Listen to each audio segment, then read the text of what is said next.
सुश्री इकरा चौधरी जी, please आप बोलिएगा। धन्यवाद सभापति जी। मैं सबसे पहले दाद देना चाहती हूँ इस बिल के टाइमिंग की कि अभी ईद की रौनक बुझी भी नहीं थी और हमारी जड़ों पर एक नया फरमान लाया गया। पहले उत्तर प्रदेश में मुसलमानों को नमाज पढ़ने पर रोक लगाई और फिर सौगात में ये बिल लाया गया। निसार में तेरी गलियों पे है वतन, जहाँ चली है रिवाजो गैर कि कोई ना सर उठाकर चल सके। मैं सभापति जी आपको ये बताना चाहती हूँ कि ईद के मौके पर एक विधवा महिला अपनी लड़की के साथ मेरे पास आई और उसने बताया कि वह एक वक्फ की प्रॉपर्टी में रहती है, वही उसके सर पर छत का काम भी करती है और उसकी रोजी रोटी भी वहीं से आती है। वो इस बिल को लेकर इतनी फिक्रमंद थी कि कहीं उससे वो उसकी संपत्ति ना छीन ली जाए। वो अकेली एक ऐसी महिला नहीं है, ऐसे लाखों लोग हैं जो वक्फ की गरीब महिलाएं जो वक्फ की संपत्ति से अपना रोजगार चला रहे हैं। और ये जो वक्फ बाय यूजर क्लॉज के हटाने से लाखों वक्फ की जायदाद अपना स्टेटस खो देंगी और लाखों लोग इसी तरीके के लोग सड़कों पर आ जाएंगे। वक्फ क्या है, वक्फ बाय यूजर क्या है? इसका ये मतलब है कि कोई जायदाद अगर सालों से दीन और भलाई के कामों के लिए इस्तेमाल हो रही हो तो वो खुद ब खुद वक्फ मानी जाएगी। हिंदुस्तान की अदालतों ने भी इस बात को तस्लीम किया है।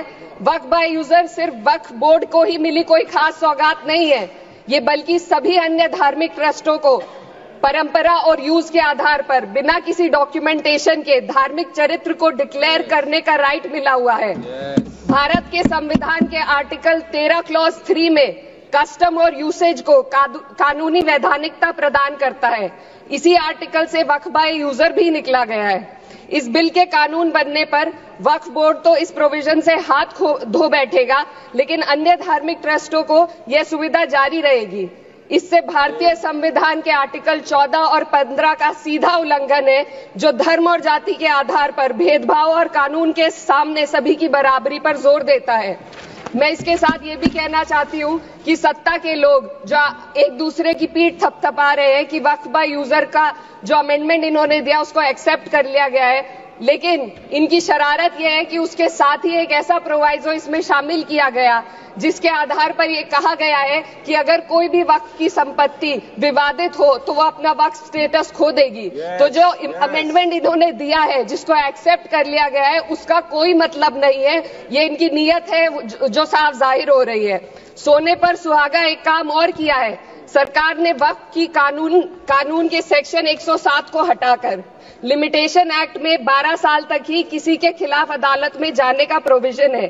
सेक्शन 107 में बोर्ड को लिमिटेशन एक्ट से राहत मिली हुई थी। वक्फ बोर्ड कभी भी अवैध कब्जाधारियों के खिलाफ अदालत जा सकता था। अगर ये सेक्शन ना हो तो अवैध कब्जा करने वाले लोग कानूनी प्रक्रिया का फायदा उठाकर वक्फ की प्रॉपर्टी को हड़प सकते हैं। अन्य धार्मिक ट्रस्टों पर भी ये लिमिटेशन एक्ट लागू नहीं होती, तो फिर वक्फ बोर्ड के साथ ये सौतेला रवैया क्यों किया जा रहा है? धर्म को देखकर दोहरी नीति क्यों अपनाई जा रही है? सेक्शन 107 और वक्फ बाय यूजर को अगर एक साथ पढ़ा जाए तो इससे लाखों वक्फ की प्रॉपर्टी पर कब्जा किया जाएगा। इसलिए ये बिल मुसलमान की भलाई का नहीं बल्कि उनके वजूद और विरासत को मिटाने का बिल है। हिंदुस्तान में बहुत सारे धार्मिक ट्रस्ट हैं जिसमें उस खास मजहब के लोग शामिल होते हैं और उसका इंतजाम करते हैं। और ये बात समझ में आने वाली भी है, क्योंकि जो व्यक्ति अपने मजहब के रीति रिवाज को जितना अच्छे से समझ सकता है, किसी अन्य मजहब का व्यक्ति नहीं समझ सकता। आर्टिकल 26 क्लॉज 2 के तहत धार्मिक संप्रदायों को अपने मजहबी इदारों के एडमिनिस्ट्रेशन का हक देता है, लेकिन वक्फ बोर्ड के बारे में इसको उल्टा किया जा। Sir 2 minute sir please 2 minutes. सरकार इसे एक सेक्युलर बॉडी मान रही है और इसमें गैर मुस्लिमों को शामिल करने की बात कह रही है। आपके मुंह से सेक्युलरिज्म की बात सुनकर अच्छा लगा, लेकिन अगले ही पल ये भ्रम टूट जाता है, क्योंकि आपको सिर्फ दान देने के लिए प्रैक्टिसिंग मुस्लिम का आपने क्लॉज डाला है, लेकिन बोर्ड में बैठने के लिए मुस्लिम होने की कोई आपकी क्लॉज नहीं है। तो इससे आपकी जो दोहरी नीति है वो साफ जाहिर होती है। ये वही सरकार है जिसने राम जन्मभूमि ट्रस्ट में ये लिख दिया कि जिलाधिकारी भी अगर होगा तो हिंदू होना चाहिए। कोई मुझे बताए कि वहां पर सेक्युलरिज्म का रस क्यों नहीं घोला गया। सर, आखिर में मैं अपनी बात को खत्म करने से पहले महिलाओं का मुद्दा बार बार उठाया जा रहा है। सरकार का कहना है कि बोर्ड में मुस्लिम महिलाओं को रिप्रेजेंटेशन देंगे। इस कानून से पहले भी मुस्लिम महिलाएं बोर्ड में मेंबर रह चुकी हैं और मिनिमम 2 का प्रोविजन था, उससे ज्यादा भी हो सकती थी। सर, मैं ये कहना चाहती हूँ कि सरकार ने महिलाओं के लिए ऐसा कौन सा नया काम किया जिसका ढिंडोरा सरकार का हर सदस्य पीट रहा है। इस बात की तायीद अगर आपकी तरफ से कोई मुस्लिम महिला करती तो आप उसका यकीन भी करते, लेकिन अफसोस आपकी इतनी लंबी कतार में एक भी मुस्लिम महिला नजर नहीं आती है। सर,